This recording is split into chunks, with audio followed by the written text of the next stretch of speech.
नमस्ते. मी नवल शिंदे. तुम्हाला वाटते की 8 तासांची झोप अनिवार्य आहे? विज्ञानाच्या आणि ऊर्जेच्या दृष्टीने हे पूर्ण सत्य नाही. आपल्याला तासांची नाही, तर झोपेच्या खोलीची, स्लीप डेप्थची गरज आहे. तुम्ही कधी विचार केला आहे का की हिमालयन योगी किंवा खुद्द भगवान शिव केवळ 3-4 तास विश्रांती घेऊनही इतकी अपार ऊर्जा आणि चैतन्य कसे टिकवून ठेवतात? कारण त्यांना त्यांच्या शरीराचा ऑफ स्विच माहिती आहे. आजच्या या ऑकल्ट मास्टर क्लासमध्ये मी तुम्हाला तोच गुप्त स्विच शोधायला शिकवणार आहे. पण एक महत्त्वाची सूचना, हा व्हिडिओ किंवा पॉडकास्ट अजिबात स्किप करू नका. जर तुम्ही एखादी पायरी चुकीची केली किंवा अर्धवट ज्ञान घेतले, तर त्याचा तुमच्या नर्वस सिस्टीमवर विपरीत परिणाम होऊ शकतो.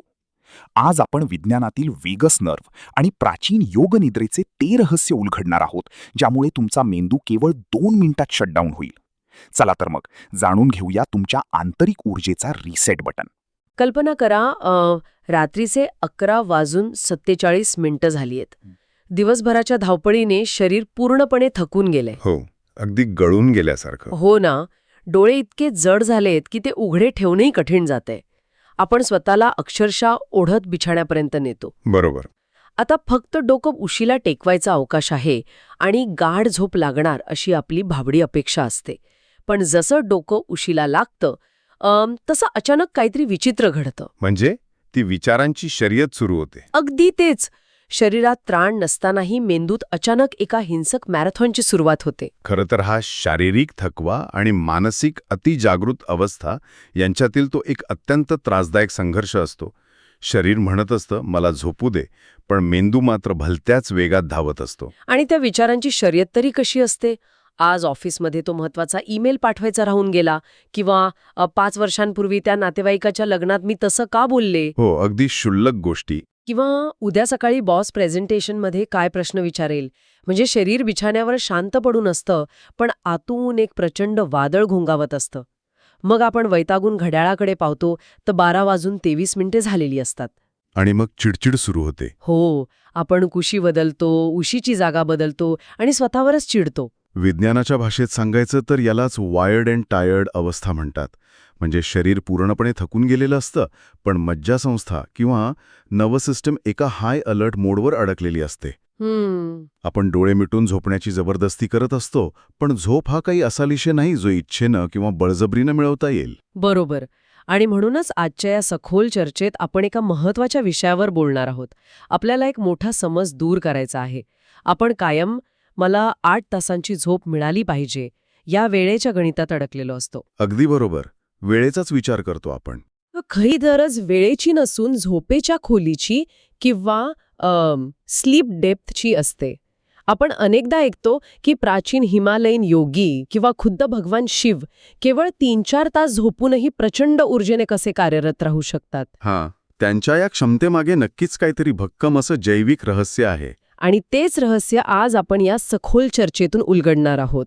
त्या रहस्याचा उलगडा करण्यासाठी आपल्याला आधी झोपणे आणि थकव्याने बेशुद्ध पडणे यातील फरक समजून घ्यावा लागेल. बापरे, म्हणजे बेशुद्ध पडणे? हो, कारण आजच्या आधुनिक आणि डिजिटल जगात आपण या दोन्ही गोष्टींची गल्लत करत आहोत. जेव्हा रात्री 11-12 वाजेपर्यंत झोप येत नाही, तेव्हा अत्यंत सहजपणे आपला हात मोबाईलकडे जातो. हो, हे तर सगळ्यांच्याच बाबतीत घडतं. आपल्याला वाटतं की थोडं स्क्रोलिंग केल्यावर डोळे थकून झोप येईल, पण प्रत्यक्षात आपण परिस्थिती अधिकच बिघडवत असतो. पण थांबा, मला इथे एक प्रश्न पडतोय. आपण नेहमी ऐकतो की मोबाईलच्या स्क्रीनमधून येणारा तो निळा प्रकाश झोपेसाठी वाईट आहे. पण तो नक्की करतो काय? फक्त डोळ्यांवर ताण देण्यापलीकडे त्याचे काही रासायनिक परिणाम होतात का? नक्कीच होतात. आणि ते परिणाम थेट आपल्या मेंदूच्या रचनेशी जोडलेले आहेत. आपल्या मेंदूत सुप्राकायझमॅटिक न्यूक्लियस नावाचा एक छोटासा भाग असतो, जो आपल्या शरीराचं मुख्य घड्याळ चालवतो. हां, म्हणजे बायोलॉजिकल क्लॉक. बरोबर. जेव्हा डोळ्यांवर तो प्रखर निळा प्रकाश पडतो, तेव्हा या घड्याळाला असा संदेश जातो की बाहेर अजूनही कडक ऊन आहे, दुपारची वेळ आहे. त्यामुळे मेंदू मेलॅटोनिन नावाच्या झोपेच्या हॉर्मोनची निर्मिती पूर्णपणे थांबवतो. काय सांगता? म्हणजे मेंदूला वाटतं की अजून दिवसच आहे. अगदी तसंच. आणि त्यातच सोशल मीडियावरून मिळणारे ते छोटे डोपामाइन हिट्स मेंदूला सतत उत्तेजित ठेवत असतात.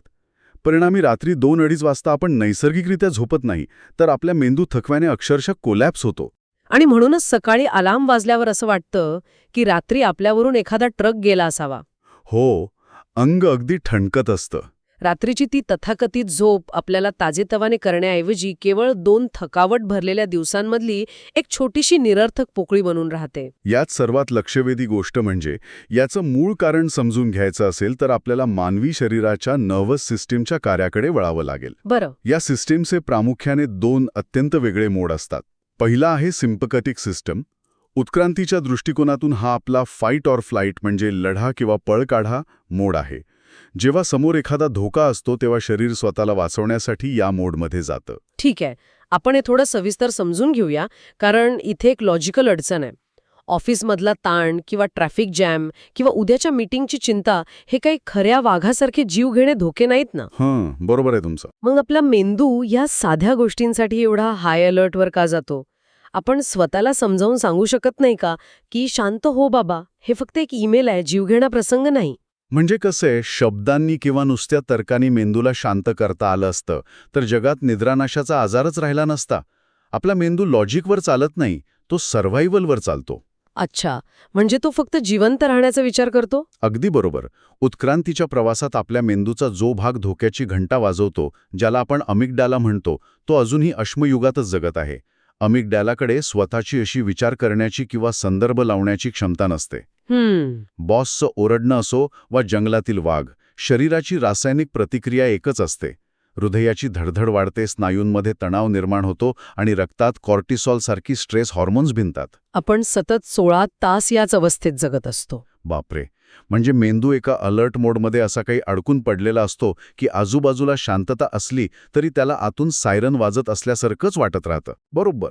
आता अशा अवस्थेत नुसते डोळे बंद केले म्हणजे धोका टळत नाही आणि म्हणूनच दुसरा मोड, ज्याला पॅरासिम्पॅथेटिक सिस्टम म्हणतात, तो सक्रिय करणं आवश्यक असतं. हा दुसरा मोड काय करतो नक्की? हा रेस्ट अँड डायजेस्ट म्हणजे आराम आणि पचन मोड आहे. हा शरीराचा खरा ऑफ स्विच आहे. जोपर्यंत शरीर या अवस्थेत प्रवेश करत नाही तोपर्यंत मेंदू झोपेच्या प्रक्रियेला सुरुवातच करू शकत नाही. ऐकताना मला असं वाटतंय की जणू एखाद्या 100च्या स्पीडने धावणाऱ्या कारच्या इंजिनचीच ही अवस्था असावी. समजा आपण दिवसभर हायवेवर वेगाने गाडी चालवली आहे आणि इंजिन प्रचंड गरम झालंय. अगदी योग्य उपमा आहे ही.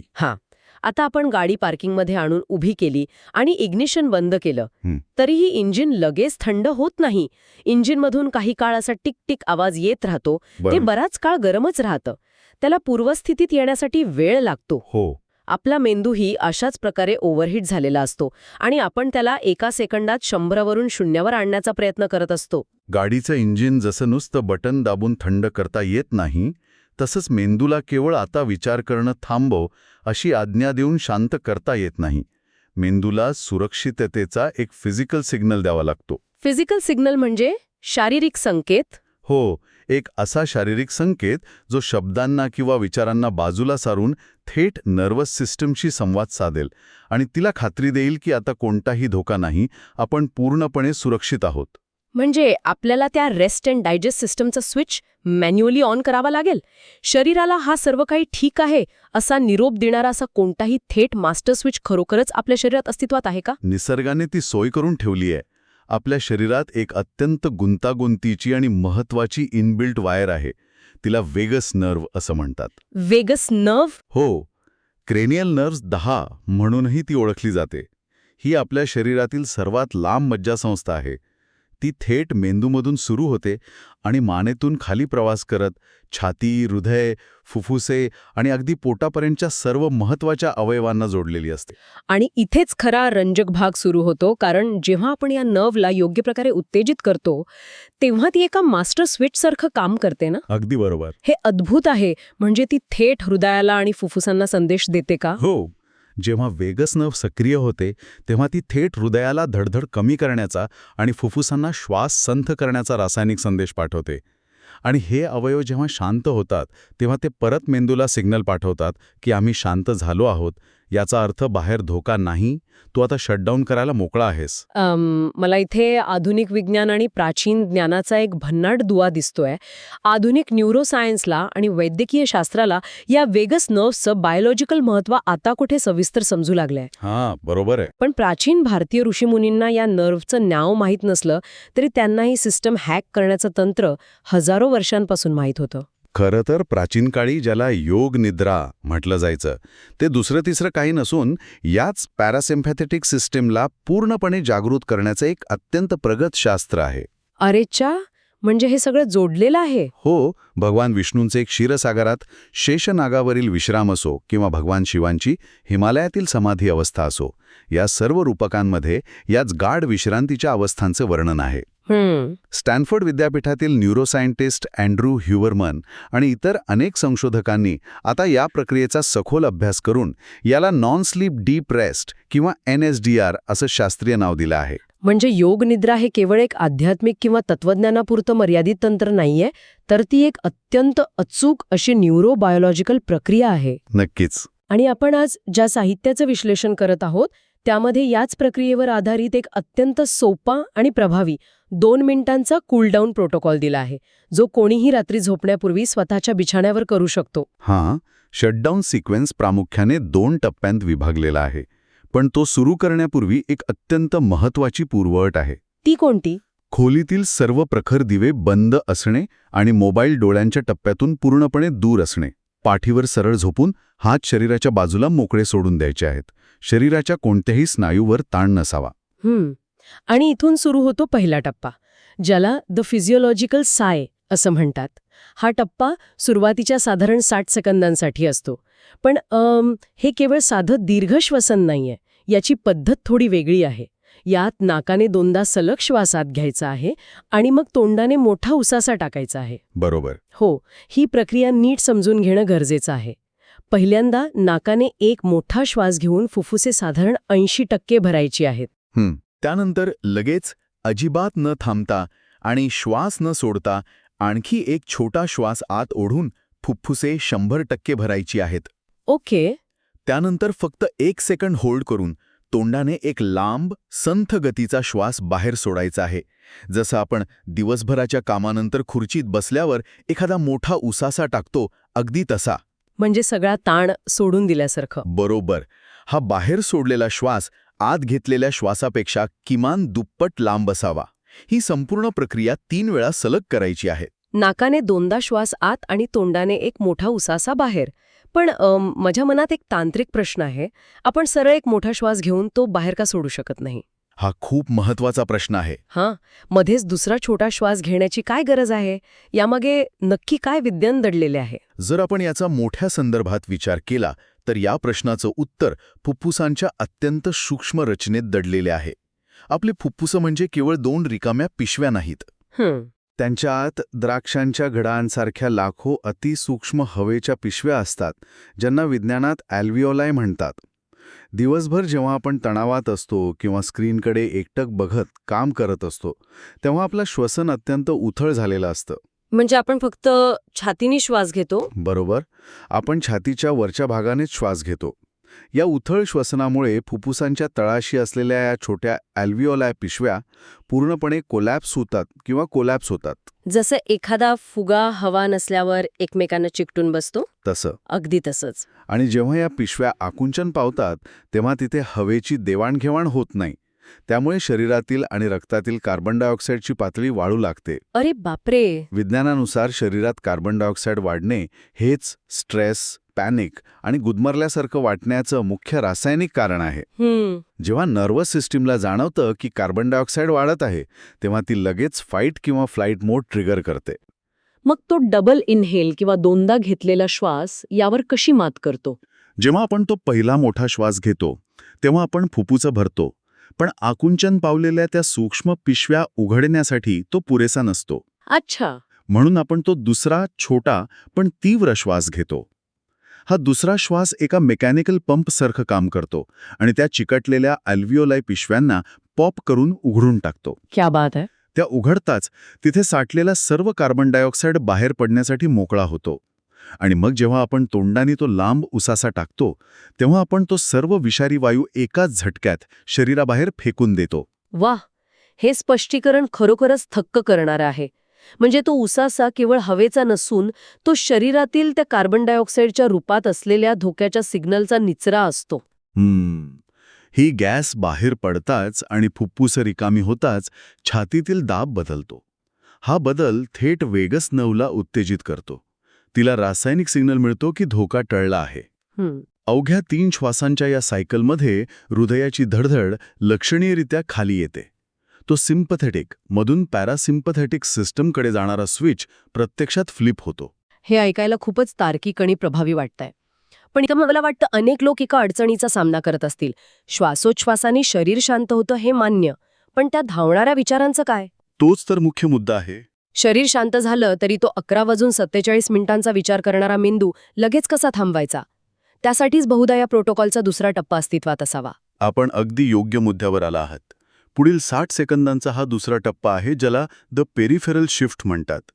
हा टप्पा थोडा अधिक सूक्ष्म आणि पूर्णपणे न्यूरोलॉजिकल आहे. ओके. इथे आपल्याला आपलं लक्ष मेंदूच्या विचार करणाऱ्या भागातून जाणीवपूर्वक काढून शरीराच्या इतर भागांवर म्हणजेच पेरिफेरीवर न्यायचं आहे. याला बॉडी स्कॅनिंग असंही म्हणतात. याची प्रत्यक्ष कृती कशी करायची? डोळे बंद ठेवून सुरुवातीला आपलं संपूर्ण लक्ष फक्त उजव्या हातावर न्यायचं आहे.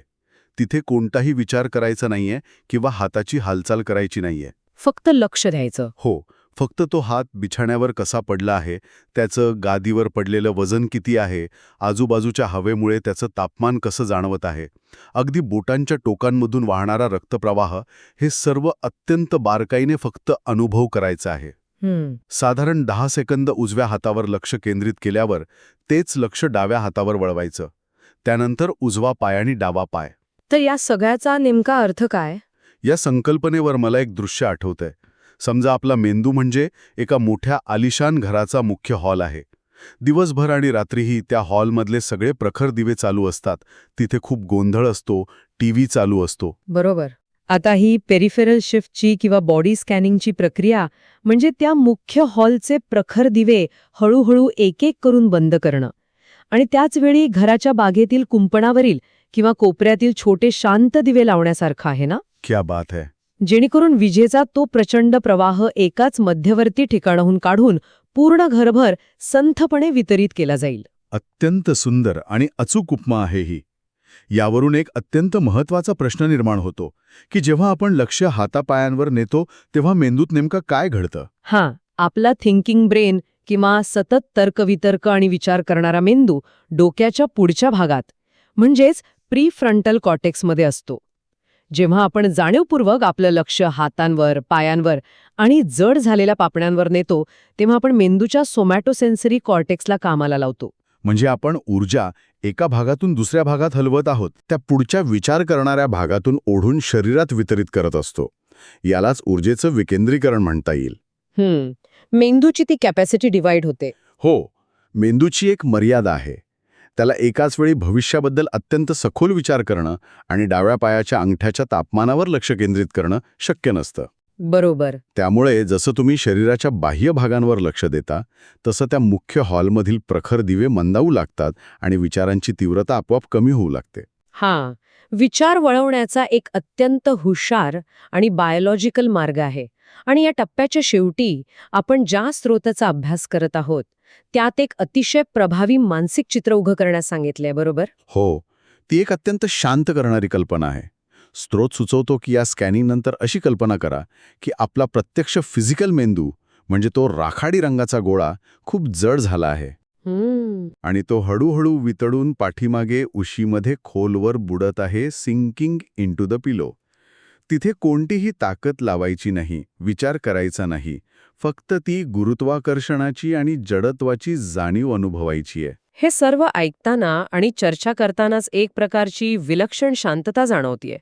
पण या संपूर्ण वैज्ञानिक आणि मानसिक प्रक्रियेतून एक अत्यंत स्पष्ट असा निष्कर्ष निघतो. तो म्हणजे झोप ही मिळवण्याची, विकत घेण्याची किंवा बळजबरीने खेचून आणण्याची गोष्ट मुळीच नाही. खरं तर झोप ही खऱ्या अर्थाने एक शरणागती आहे, सरेंडर आहे. ज्याप्रमाणे एखादा भक्त देवळात गेल्यावर स्वतःचा अहंकार आणि चिंता बाजूला ठेवून स्वतःला पूर्णपणे समर्पित करतो, तशीच ही शरीराची प्रक्रिया आहे. बरोबर. जोपर्यंत मेंदूला आणि मज्जासंस्थेला आपण सुरक्षित आहोत याची 100% खात्री वाटत नाही, तोपर्यंत तोही शरणागती पत्करत नाही आणि आपलं नियंत्रण सोडत नाही. हे जे 2 मिनिटांचं श्वासोच्छ्वासाचं तंत्र आहे ते केवळ आपल्याला शांत करण्यासाठी किंवा थकवा दूर करण्यासाठी नाहीये. तर मग या संपूर्ण व्यायामाचं अंतिम आणि सर्वात महत्वाचं उद्दिष्ट काय आहे? शरीर एवढ्या गाढ अवस्थेत जाणं का गरजेचं आहे? जेव्हा आपण ह्या पॅरासिम्पॅथेटिक अवस्थेतून खऱ्या अर्थाने आणि सुरक्षितपणे झोपी जातो तेव्हा शरीराला त्याचं सर्वात महत्त्वाचं काम करण्याची परवानगी मिळते. कोणतं काम? ज्याला आपण ग्लिम्फॅटिक सिस्टम म्हणतो ती ह्या गाढ झोपेत सक्रिय होते. दिवसाभर जेव्हा आपला मेंदू विचार करतो, निर्णय घेतो, तेव्हा खूप ऊर्जा वापरली जाते.